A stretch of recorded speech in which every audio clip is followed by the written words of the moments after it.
Let's make my garden stroll quilt pattern using a layer cake. Layer cakes are 10-inch squares. For this pattern, you will need 42 10-inch squares, yielding you a 54-inch by 59.5-inch quilt. If you use 80 10-inch squares, you will yield a jumbo twin-size quilt measuring at 72 inches by 85 inches, just to give you a few more options.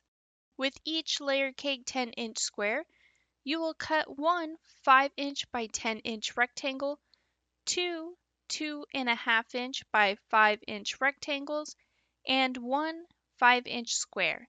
And that's it. You'll just repeat these same steps to every layer cake 10-inch square. Now it's time to mix up your prints. Keep the 2.5-inch by 5-inch rectangles the same print. Otherwise, everything else will be mixed up to create that scrappy look. Next, we are going to sew everything back together again. And first, you will take the 2.5-inch by 5-inch rectangles and sew them to the opposite sides of the 5-inch square with a 1/4-inch seam allowance. This will yield you a 5-inch by 9-inch scrappy rectangle. Lastly, there are a few ways you can complete this next step. You can either trim your 5-inch by 10-inch rectangles to the exact same size as your scrappy rectangle, or you can sew it together on the left side and you will have some fabric hanging off, and then afterwards you will just trim the excess off and square your block up to a 9.5-inch by 9-inch rectangle. Whichever way you choose, you will yield the same block. Now all you have to do is repeat this step until you've made enough for the quilt size you've selected.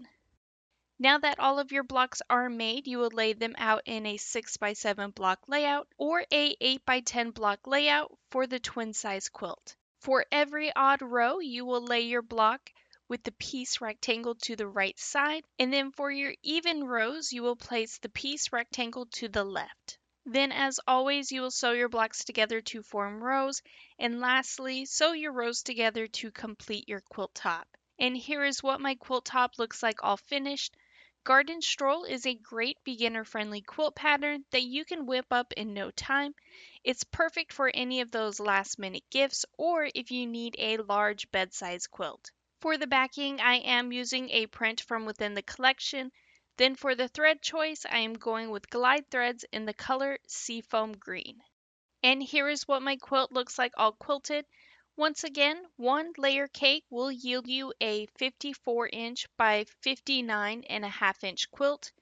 If you use 2 layer cake bundles and instead make 80 quilt blocks while placing them in a 8x10 block layout, you will yield a twin size quilt measuring at 72 inches by 85 inches, just to give you a few more options. But if you could, please take a moment to hit that like and subscribe button, hit the notification bell so you can be notified for your next amazing quilt project.